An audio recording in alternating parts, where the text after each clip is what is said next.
एक हीरापुर नाम का गांव था और उसी गांव में एक खौफनाक जंगल था जिसमें एक भयानक चुड़ैल रहती थी जो सबको मार देती थी। वो अपने गाना से सबको मार देती थी। उसका गाना जो भी सुन लेता था वो वहीं पे मर जाता था और उसका कान का पर्दा भी फट जाता था। एक दिन सेठ का बेटा उधर से जा रहा था लेकिन उसने भी चुड़ैल का गाना सुन लिया, जिसको सुनने के बाद वो वहीं पे मर गया और उसका कान का भी पर्दा फट गया।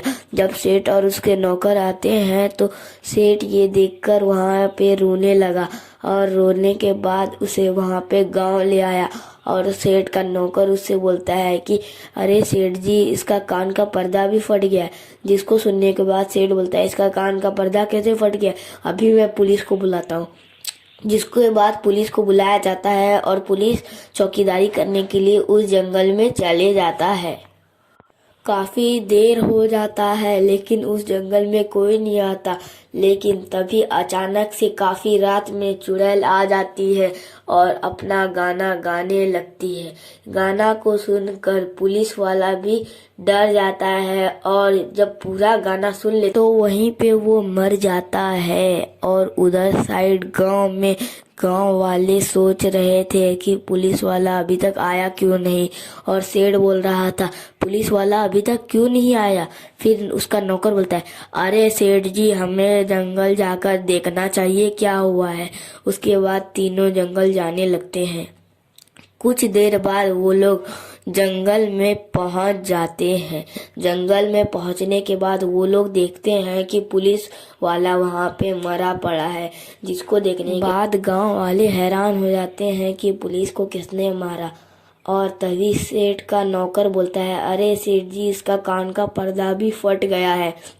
जिसके बाद वो लोग गांव आ जाते हैं और गांव में बोलता है सेठ की, अरे मेरे बेटा भी मरा तो उसका भी कान का पर्दा फट गया, अब ये पुलिस वाला भी मरा तो इसका भी कान का पर्दा फट गया।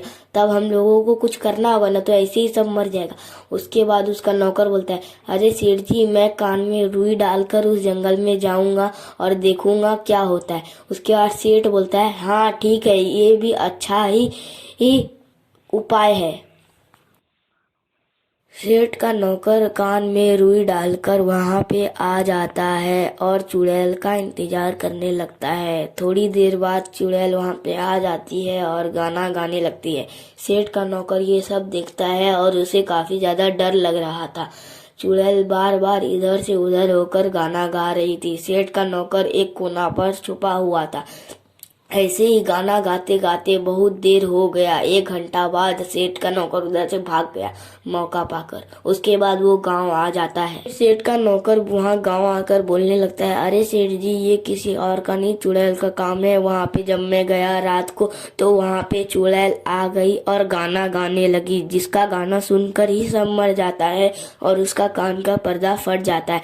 उसके बाद सेठ बोलने लगता है, तब तो ये भारी समस्या हो गई, अब तो हमें तांत्रिक को बुलाना होगा।